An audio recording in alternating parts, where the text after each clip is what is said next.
Okay. Because my daughter and the grandchildren, they are going to Bangladesh, so I just want to finish up this lecture. So since you were not there, I was going to their home, but I again came back. Okay. So we will do the lesson. It's all right. Okay. If you, I'm here all day, so if you want to go and see to them and come back later, I'm No, fine because with that. after that we'll be going to the airport, so it will be late. Oh, okay. Yeah, Okay. yeah. Okay then. They are going for Okay. a 3-year period to Bangladesh, so Okay. I just want to, we'll be going to the airport. Yeah. Okay. Okay. Anyway, what I thought was one area we want to do is the financial instruments.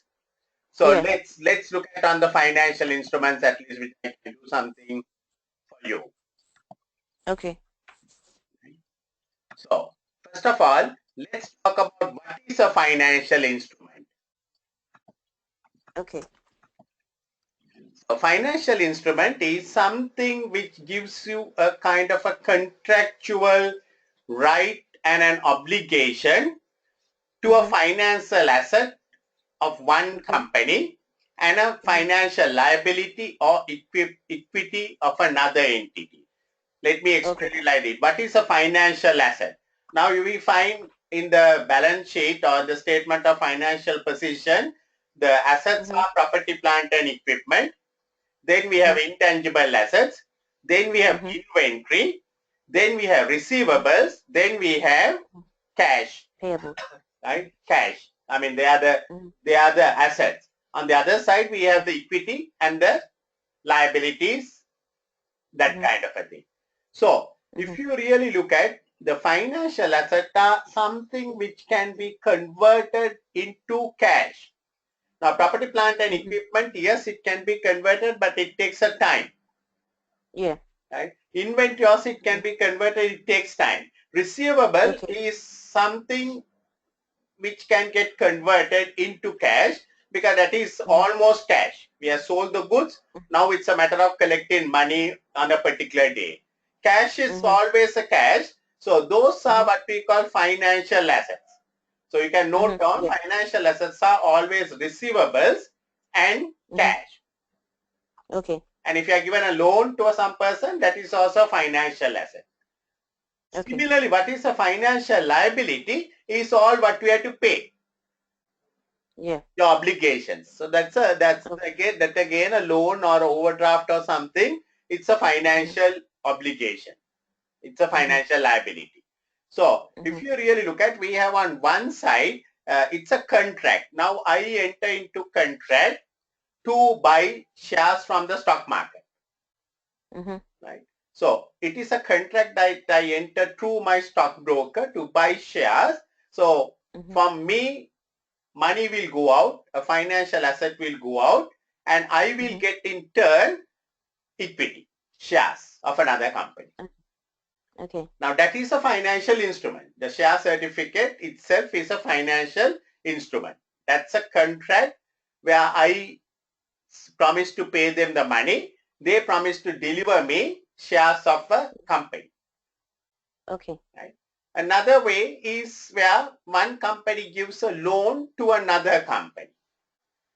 Okay. Right? So, or a person gives a loan to a company. It's a financial instrument because on one side, one party is receiving a financial asset, other party is receiving a financial liability. Liability. Okay. So, whenever that happens, it is what we call a financial instrument. So, if you go and buy property, plant and equipment, that's not a financial instrument. True enough, cash is moving, but what you are going to get is not a financial asset. Okay. Right? That's what we call a financial instrument. So financial asset is any asset that is cash, number one, equity instrument of another entity because that can be converted into money straight away, shares, contractual right to receive cash or another financial asset from another entity. You sell me goods, you have a contractual right to receive money. Okay. So that is also a financial asset for you. And for me, it will be a financial liability. Yeah. contractual right to exchange financial instruments with another entity under conditions that are potentially favorable. You give me a loan. The moment you give me a loan, it is potentially favorable for you because I have to pay the loan plus interest. So that is a financial asset. Where you are going to get the loan plus interest, it is potentially favorable for you. So these are what we call financial assets. So cash, shares, a contractual right to receive cash for the goods what you have sold, or a loan what you have given to me on interest is all are financial assets. So in your questions, there may be something saying, putting up certain things and asking what is a financial asset. So examples of financial assets in this last category: shares, investments in debentures, loan stocks, loan notes, bonds, lend into another entity. All are financial assets. Then we have financial liability. Financial liability on the other side is a contractual obligation. If the asset is a contractual right, it is a contractual obligation. The moment you give me a loan, I have to repay with interest. That's an obligation. So the obligation is to deliver cash or another financial asset to the entity. So when I buy shares, I have obligation to deliver cash to my stockbroker or to the stock exchange, or to sell one of my other shares to that stockbroker. So that's a financial liability that we have. Then to exchange financial instruments with another entity under conditions that are potentially unfavorable. So if the loan that you give me is a potentially favorable thing for you, it is potentially unfavorable for me because I have to pay interest. For you, you are getting interest. For me, I'm paying interest. So potentially unfavorable. So you have to look at whether, you say, sometimes examiner might ask whether this is a financial asset or a liability. You have to see what is potentially favorable. If it is potentially favorable, it's an asset. Potentially unfavorable, it's a liability. So issue of debentures by a company, loan notes, bonds, bank loans, all are financial liability. So what is the equity instrument? We know all about equity instrument. Equity instrument, the definition of equity instrument. So we discussed what is a financial asset. We discussed a financial liability. Now the third component is equity instrument, because the financial instrument can be an exchange for financial asset against a liability or against equity. So what is equity? Is in a company, when you invest money, which is good ultimately when you are entitled for the residual interest, that is what an equity instrument is. That is why preference shares are not a equity instrument, because the preference shareholders are not entitled for the residual interest. What is residual interest? After paying all the liabilities, the final balance, big or small, belongs to the equity holders. That's what we call a residual interest. Preference shares, they will only get their capital plus whatever the dividends they will get. Loans, they will get only the capital plus the interest. But equity means if there is a big surplus, they are entitled for the big surplus. If there is a small surplus, they are entitled for the small surplus. If there is no surplus, they will not get anything. That's what we call the equity, and that is what we call residual interest. So that's the real definition of an equity instrument. So normally this is what we call shares, ordinary shares. Ordinary shares, the people who invest, ultimately if the company goes for liquidation, the final balance after settling everyone, the whole thing they will get. If you don't have anything, bad luck, you don't get anything. So examples are issue of ordinary shares.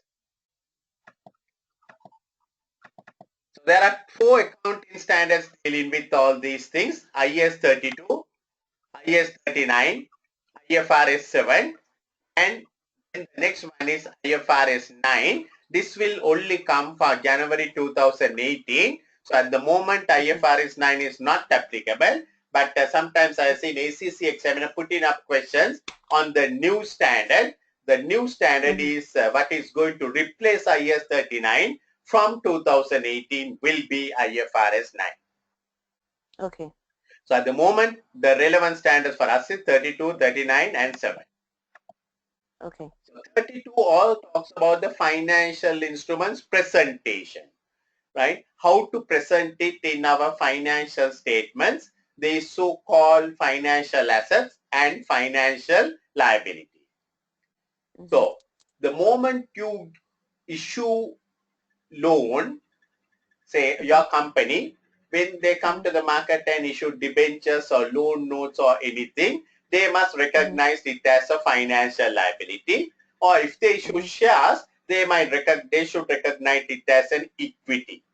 So all depends on the key word is it is the substance. We can call now in Sri Lanka we have seen in the recent past lot of companies issuing shares called ordinary shares. Normally when you say ordinary shares they are equity. But they put up another little condition saying ordinary shares non-voting. The moment you say non-voting ordinary share, that means you have no residual interest. You don't have voting rights. Right? So because of that, it is even though the name is ordinary shares, it is not equity. It is not equity. Preference shares, it is not equity. Shares, but not equity because it says 6% preference share. So we have to look at the substance, not the name. Companies can use any name, but you have to look at the substance. Okay. Financial instruments again will be classified according to the contractual obligation. What is the contractual obligation? To deliver cash or to exchange financial instruments on a potentially unfavorable term. Equity instrument, it's the balance. If it is not a financial asset, if it is not a financial liability, the other one will be equity instrument where there is only an equity instrument if there is no such, if you have taken money, if you have given me money without a contractual obligation on my part to pay any dividend, to pay any interest, then it is an equity instrument. Okay. You can call it a loan, you can call it shares, whatever, but it becomes an equity instrument the moment the borrower or the person to whom you gave money has no obligation, no contractual obligation to repay. Shares, that's the story. Company directors have no obligation to repay the loan or the share money. Okay. Example, preference shares, legally called shares. Legally, they are shares. You can't declare, you can't, as far as the company law is concerned, but you have to do is you have to declare dividends for preference shares. But as far as the company is concerned, from the company's point of view, it is always an obligation, and therefore, even though it is legally shares, it will fall into the debt category. So that is why preference shares are always shown under non-current liabilities under IAS 39. Earlier, during our time, preference shares are shown under share capital. But now we don't because there's obligation on the part of the directors, and therefore it is shown under non-current liability, even though it is shares. Legally, shares. You can't pay interest on preference shares, you have to pay dividends on preference shares. You can pay dividends only if we have profits. But still, it has to be shown as a non-current liability. Accounting treatment for interest, dividends, losses, and gains related to a financial instrument follows the treatment of the instrument itself. So, it all depends what is the instrument. Now, preference shares, I told you, it is a non-current liability. And therefore, the preference dividend is also treated as something like interest. Okay. Ordinary shares, equity shares, it is considered equity. And therefore, the dividend is treated as dividend. You can call any name, but that's the way they look at it. So this is why IAS 39 came. A lot of people were put in the names and trying to twist the scenario here and there by changing the names. So the accountant bodies came and said, no, it's not the name. You can call it shares, you can call it loans, you can call it whatever, but we want to go deep in and see the substance. If there's an obligation, then it's a loan. Okay. So preference dividends will be classified as a liability and will be charged as a finance expense through profit or loss. Legally, it's a dividend. It is paid out of profit, but still it will be shown in the P&L as a finance expenditure. Now, this is a very complicated one because dividends are generally not taxable. I mean, not allowed for tax purposes. But still for all, you have to show it under finance expenditure, even though it is not tax allowed item, because that's the way the preference dividend will need to be treated. Okay. Dividends paid on equity shares, it is equity, and therefore it will not be before profit, it is after profit, and that will come up in your statement of changes in equity. Preference shares, preference dividends will never come in statement of changes on equity, but ordinary share dividends will come under statement of changes of equity. Okay then. IS 32 very clearly says in the presentation that only in very limited situations assets and liabilities can be offset. Normally, you and I know assets and liabilities cannot be offset. That's a normal rule. But here 32 gives very limited situations where the asset and the liability can be offset and show only the net amount. Okay. So this is only permissible if entity has a legally enforceable right to set off the instrument. You have given me a loan and I have given you shares, some shares as a mortgage, right? Okay. If we have the legally, so now you have asset on one side and you have a liability, you have asset of 100,000 or whatever, the loan that you have given to me.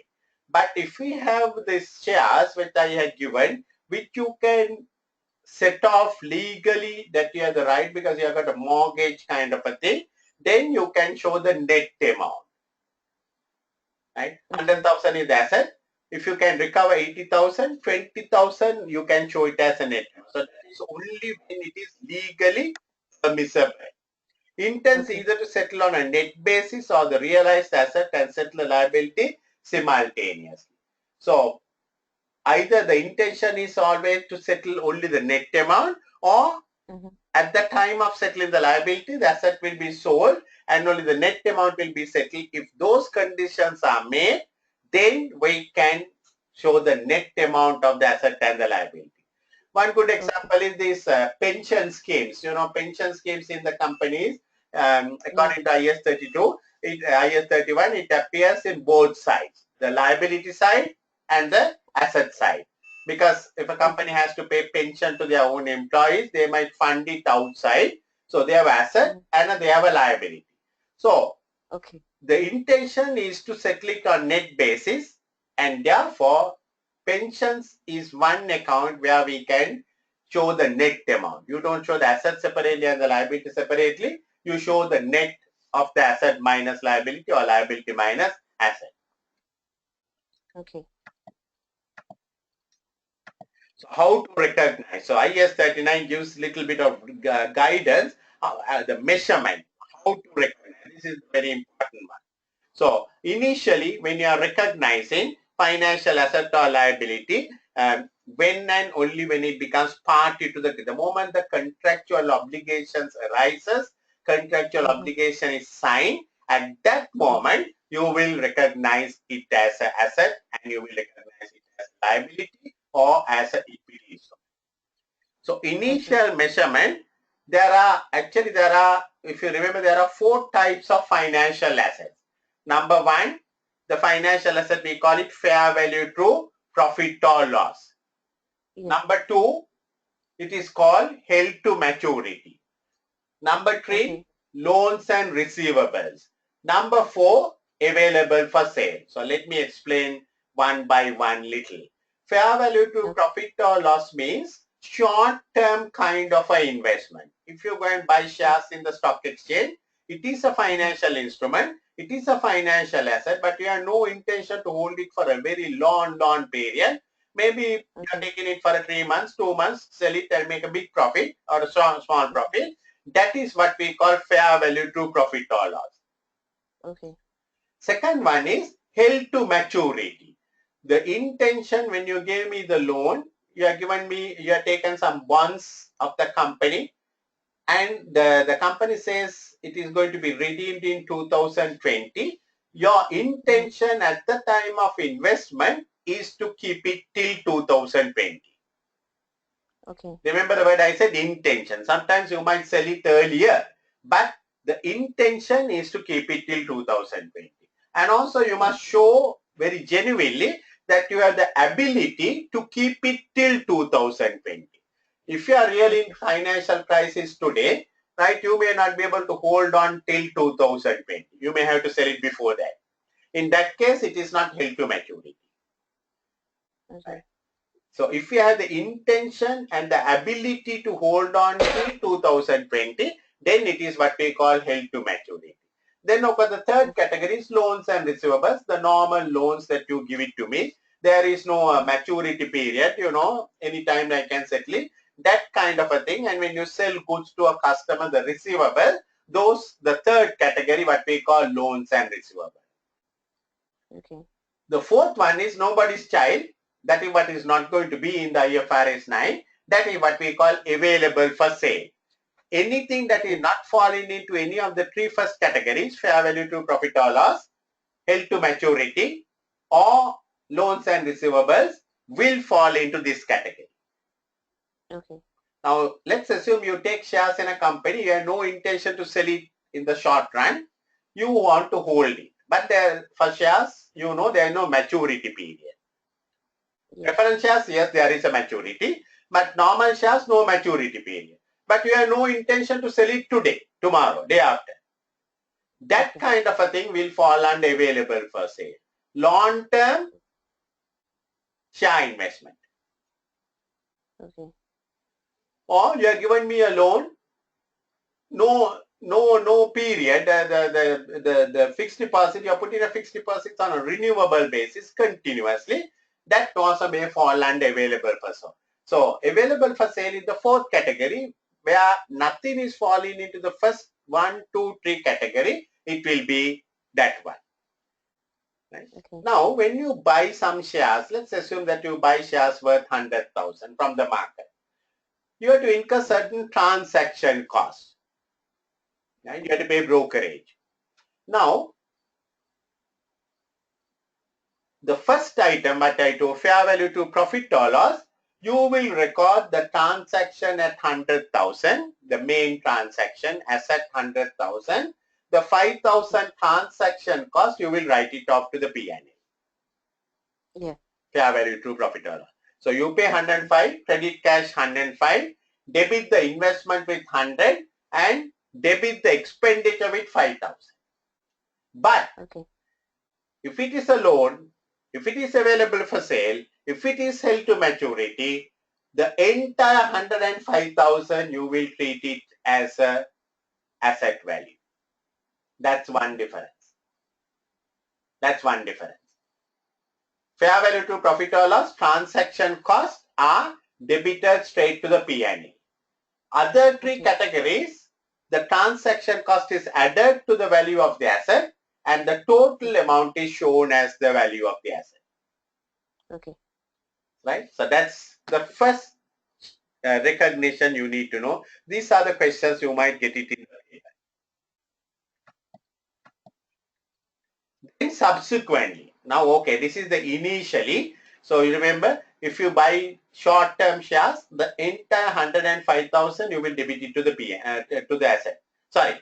Short-term, 100,000 debit to the asset, 5,000 debited to the P&L. Any other three categories, held to maturity, loans and receivable available for sale, 105,000 will be shown as an asset. Then, today say 30th of November. Let's assume that you are closing the accounts on 31st December. Right? Your accounting reporting period is 31st December. When the 31st December comes, the first category, fair value to profit or loss, and available for sale, the last category, will be measured at fair value again, market value. Okay.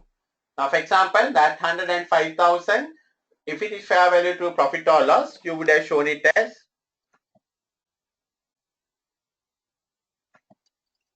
100.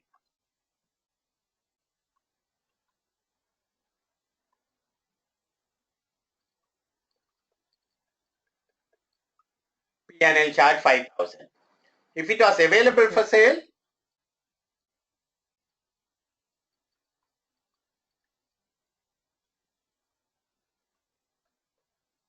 you will show it as 105,000, P&L 0. That is initially. Now, this is on, say, today we are on the 27th of November. 31st December comes. 31st December comes. When the 31st December comes,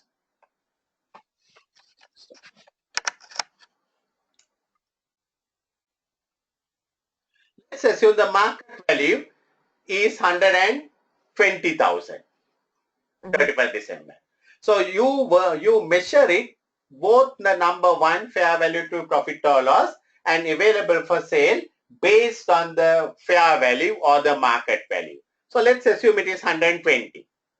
So fair value to profit or loss, which is appearing at 100,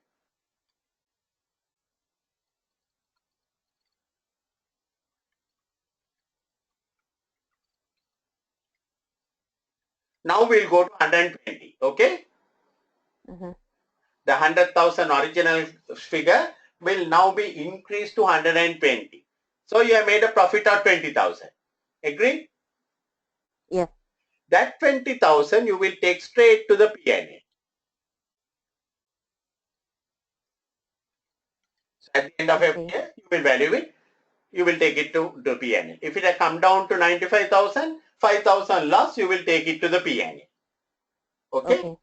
Available for sale.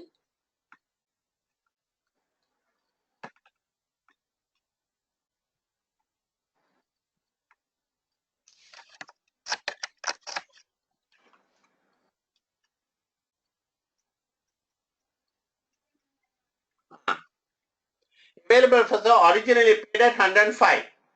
Now it will go to 120. Yeah.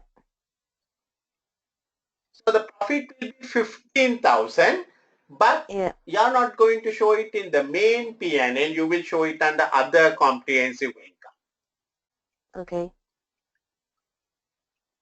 So you can see slight changes, right? Fair value to profit or loss, initial recognition, the transaction cost, we wrote it to the P&L. Available for sale, transaction cost added to the asset.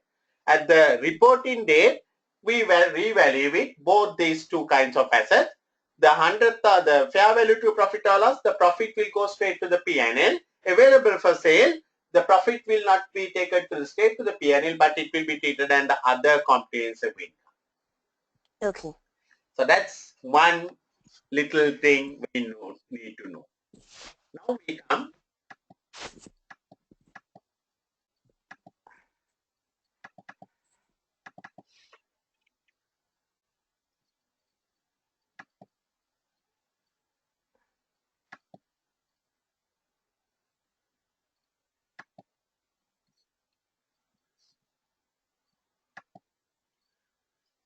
Now we come to the other two items, loans and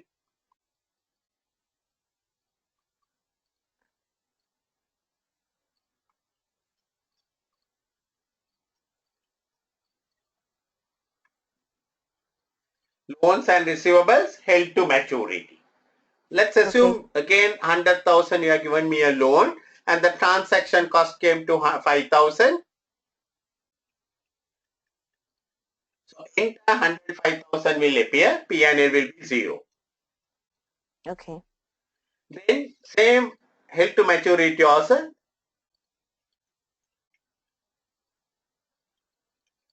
P&L 0. So you can see at the initial recognition, loans and receivables held to maturity and available for sale, same treatment.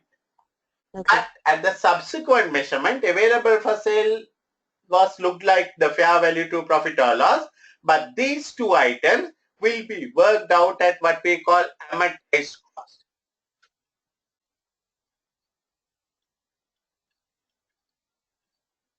Okay. Amortized cost. So amortized cost is now, for example, you have given me a loan, right? It appears at 105,000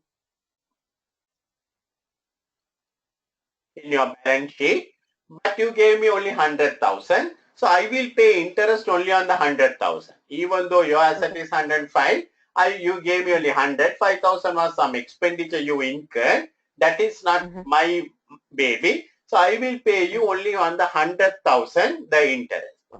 Right? Okay. And let's assume that you are given me at 7% interest. So I will pay you 7% on the 100,000, 7,000. So when you get the 7,000, what you will do is you will debit cash and credit this loan account with 7,000. That is the interest what you got. But you will have something called effective rate, because you know, even though it is 100,000, right? You are now showing it as 105,000. So the effective rate is less than 7%, maybe 6%. So the examiner might give you the effective rate. The examiner might say the effective rate for this loan is 6%. So on the 105,000, you will work out 6%.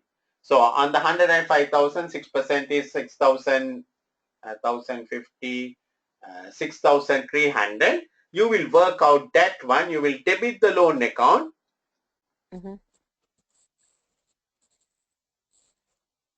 Increase the loan account by 6,300. Credit this to your P&L. Okay. That is your income, not the 7,000 what I gave you. 6,300 is your income, the effective rate on the balance. So now this is what the amortized cost is, now the balance. So 105 plus 6,300,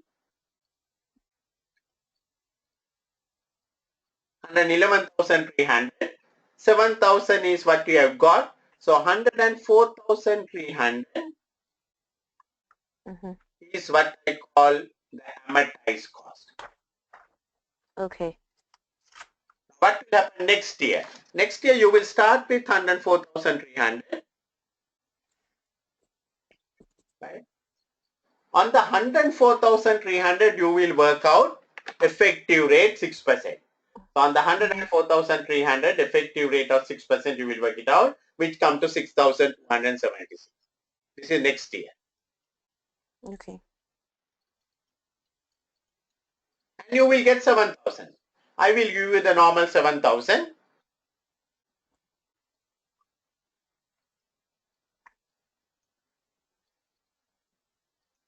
At the end of next year, it will be 103,576.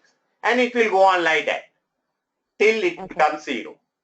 So that's the way you work out the amortized cost. So for loans and receivables and held to maturity, this is the way that we work out. Okay. So again, initially when we are recognizing fair value to profit or loss, transaction cost is debited to the P&L, other trade transaction cost added to the asset.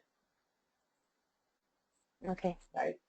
Then subsequent measurement, available for sale and fair value to profit or loss, measured at fair value. Subsequently, difference, fair value to profit or loss, straight to the P&L. Available for sale, it will go to the other comprehensive income. Loans and receivables and held to maturity, subsequent measurement, it will be done on amortized cost because there is no market value to go. It will be done on amortized cost, taking the effective rate of interest, and that figure will appear. The P&L calculation will be the effective rate of interest, the amortized figure, the 6,300 or 6,276, whatever. Okay.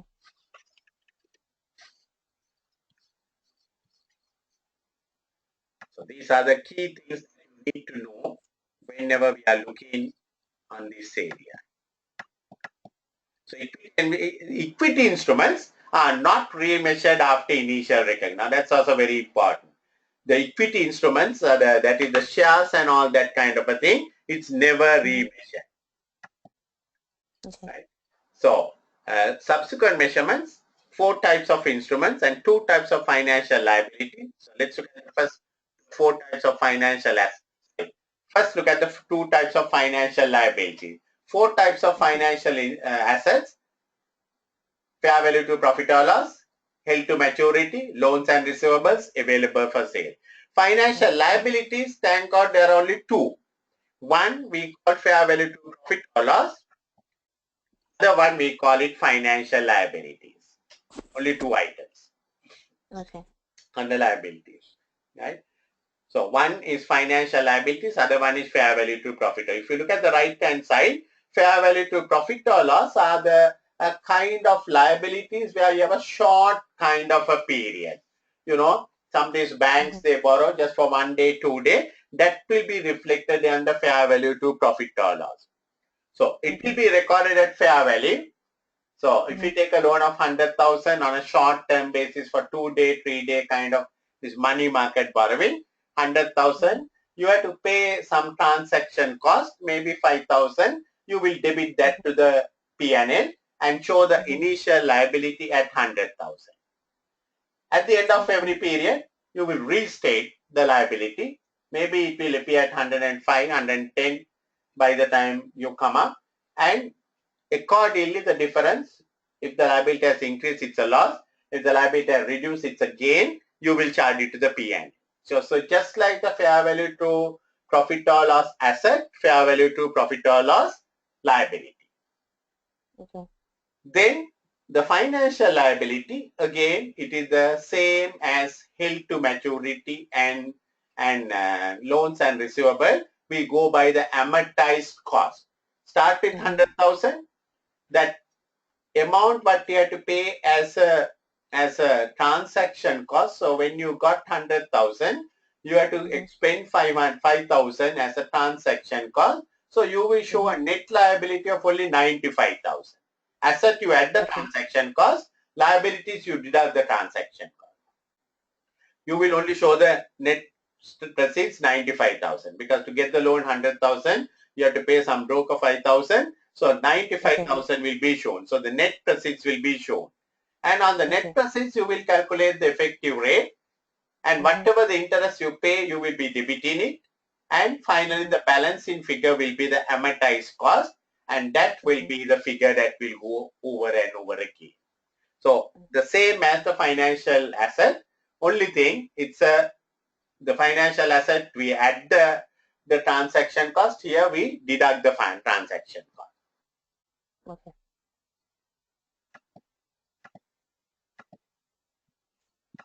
Some instruments, you would have come across something called hybrid instrument. It has both the elements. Right? Now, for example, sometimes the company might issue loans with the option for the lender to convert it into shares at a later date. Okay. So that kind of instrument, we call it a hybrid instrument. So it has the characteristics of both equity and the liability. Right? So part of it is equity, part of it is liability. Now, for example, you might, I might borrow 100,000 from you, right? And I might borrow 100. I'm a company. I take 100,000 from you, and I give you the option after 5 years. If you're happy with the company, if the company is doing well, you might want to convert it into shares. Okay. So when you convert it into shares, the value may go up. That is why you are going to convert it. Otherwise, you will not convert it.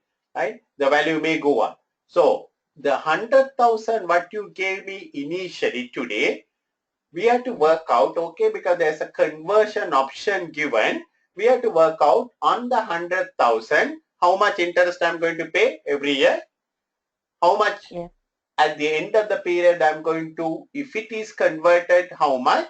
Then you have to work out and see the total liability component. Bring it to the present value and work out the total liability component. The difference between what I have got and the liability component is what we call the equity component. So we split the thing. We show equity. So always in these questions, actually, you don't need to calculate many of these things, but you have to remember one thing. In a hybrid instrument, equity component is very small. Okay. The bulk of the thing, because you're paying interest for 5 years, all that, the present value of all what you are going to pay is the loan component. So I have always told the students, don't worry to calculate if the figures are given and say, hybrid instrument, 5,000 loan, 95,000 or 99,000 equity, that is wrong. But if they say 99,000 loan and 5,000 equity, that may be right. It's a little thing, but you can get it. So IS 32 requires compound financial instruments split into two parts. The liability debt, measured at present value of the future cash flows, including redemption using a discount rate that equates the interest rate of similar without conversion rate. Now, I take a loan from you. I'm a company. I take a loan, and because you have the option to convert it, you might give it to me at a cheaper rate. Okay. Right? Because at a particular point you have advantage, you can convert it into shares in the company. So if the normal market rate is 6%, you might give it to me at 5%. Okay. Right? But the normal market rate is 6%. So the discounting rate we use is that normal market rate, not the rate what you gave it to me. What you gave it to me is what you call the coupon rate, 5%, which I will pay. But the discounting rate what we are going to use is for similar instruments without conversion rate. If you did not have the conversion option, how much will you charge? Maybe 6%, maybe 7%. That is the discounting rate we use. So that again very important. Not the coupon rate we discount it, but we discount it at for the similar instruments without conversion rate. Equity instrument, option to convert, calculate at the balancing figure. So you gave me a loan of 100,000, and once you calculate the debt component, it comes to 96,000. The balance 4,000 is the equity instrument. So what you will do is you will debit cash with 100,000, credit the loan with 96,000, and credit the financial liability with 4,000. Sorry, the 96,000 as a loan, 4,000 as equity. Okay. 96,000, the big component is the loan, small component is equity. Now that 96,000, it is a financial liability. So the normal rules, what I told you earlier, the amortization rules will apply. Every year, you will do the amortization, and amortized cost will be the loan figure. But that 4,000 equity component will never change. Till the last day, it will be 4,000. It is never remeasured. Okay. This subject is very interesting, but only thing, it has lot of complications, lot of little changes. So you need to get to these changes. So what I suggest is, I'm recording this lesson. Once the lesson is over, I think you must go through this lesson. If you have any questions before your exam, just give me send me a mail. I will always try to help you. Okay. So it must be separately shown. Even though it is 100,000, it will be shown 96,000 loan, 4,000 equity. Next year, when it comes to 96,000, you will amortize it and change it. Maybe it will come to 92, 98 or whatever. But the 4,000 will remain 4,000 forever. Okay. Subsequently, liability component is measured on amortized basis. Transaction cost. Now, sometimes you might have a transaction cost. Now, transaction cost, if there's a transaction cost of, let's assume 10,000, if it is 96 to 4, is the ratio that you will split that one. Okay. So 9,600 you will charge it to the financial liability part. 4,000 you will charge it to the equity part. Okay. If there's a cost of say 10,000, it will be in the same proportion that we initially recognized. 96 to 4 in my example what I worked it out. Okay. So financial assets, as I said, there are 4 types. Yeah. Held to maturity available. Fair value to held to maturity loans and receivables available for sale. So IFRS 9 is going to do away with available for sale because this is something which has been misused. So they will put up something more, I think, more detailed ones and try to stop this one. Okay then. So measurement of fair value financial assets. As I said, recorded fair value. The expenditure is charged to the P&L, but other 3 expenditures always added to the asset. Yeah, the asset. Asset, right? Recorded fair value at transaction cost. Recorded fair value at transaction cost. Then subsequently, when it is restated fair value to profit or loss and AFS, it is restated at fair value. Profit on the fair value to profit or loss charged to the P&L. Chart gain or loss taken to the P&L, AFS taken into the other comprehensive income. HTM and LNR, it will be always amortized. Yeah. So this is all what we need to know about these things. And finally, impairment of financial assets. Now impairment, because since the fair value to profit or loss and available for sale are measured at fair value, no impairment. I mean, impairment is immediately get charged to the P&L, isn't it? Yeah. Straight away you will see and it will get charged to the P&L.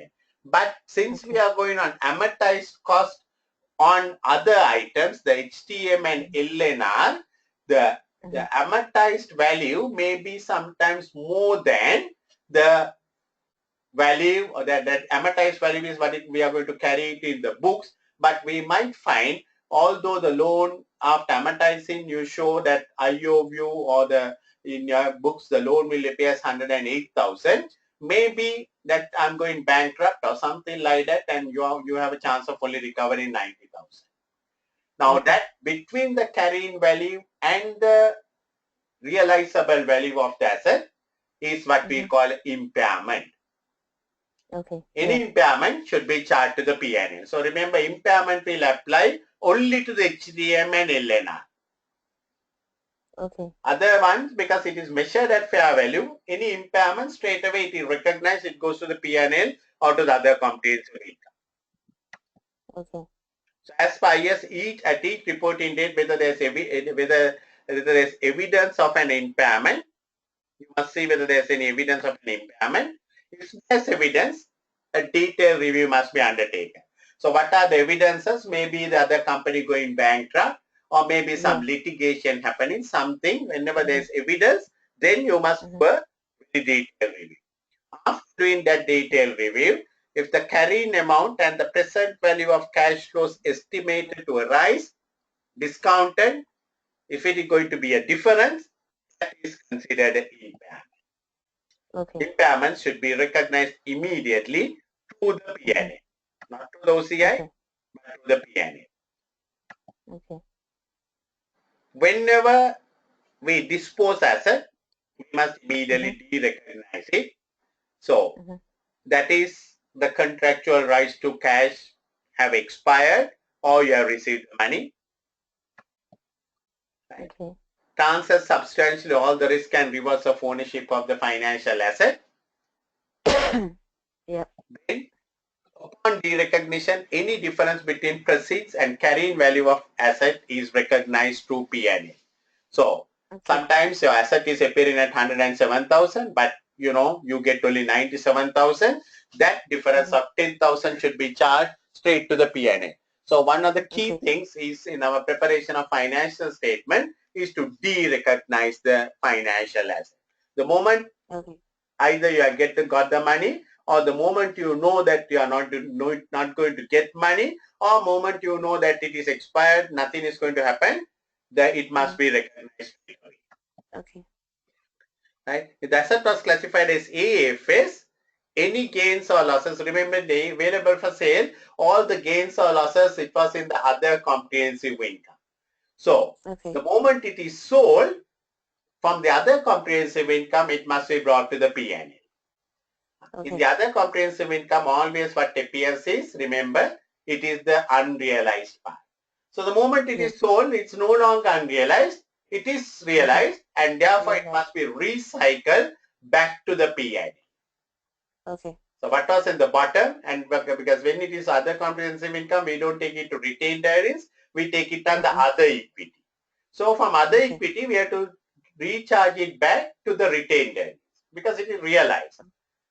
Okay. Remember, what is appearing in the other comprehensive income always is unrealized income, unrealized losses, like exchange fluctuations, all that kind of a thing. So immediately this will get recycled. So these are the key things what we need to know all the time. Sometimes you remember what we call factoring. ACC has not gone too much into this one. It is all about factoring. That is, sometimes you have sold me goods on credit, but you have given me 60 days time, but you can't wait for 60 days to recover the money. You need money quick. You can't come and ask me money because you have given me 60 days.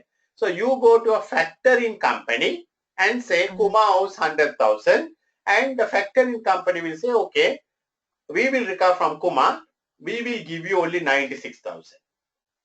Okay. Right? So you get money upfront 96,000. The factoring company will wait till the 2 months is over and will come and recover 100,000. The 4,000 is their profit. Okay. Right? The advantage for you is you got your money upfront. You did not disturb me, but you got your money upfront. So you sell your receivables. That is what we call factoring. Okay. So the other company assumes responsibility for collection, and that is what we call factoring. And in that case, the IS 39 says that asset must be de-recognized. Okay. De-recognized. But there are two ways of factoring. One we call with recourse, other one we call without recourse. With recourse means that you remember that man gave you 96,000 and he is waiting to recover. Now at the end of the 60 days when he comes to me, I say, very sorry, I don't have money, or you're gone bankrupt. Okay. Right? In that case, if he can come back to you and say, hey, you give my 100,000 because Kumar failed to give, that means he has factored with recourse. He can come back to you. He has a recourse back to you. In that case, it is the risk is still with you. Right? In that case, you can't de-recognize. Okay. You can't declare. You have to show that as a liability because if I don't pay, you have to pay that man. Sometimes it is without recourse. You got 96,000 and after that if I don't pay, he can't come and ask you. It is his bad debt. Okay. In that case, it is, you have no risk. You have transferred the risk. In that case, it must be de-recognized. Okay. So these are the few things which you need to know about factoring and all that. So factors to consider. Does the factor have right of recourse? Right? Can he come back and say, Kumar did not pay, I want my money back? Okay. If it is so, you can't de-recognize. Who bears the risk of slow payment? If Kumar says he's going to pay after 1 year, who will take the risk of it? If the factor is going to take, then it's all right. If you have to take the risk, then you have to rechange it. Okay.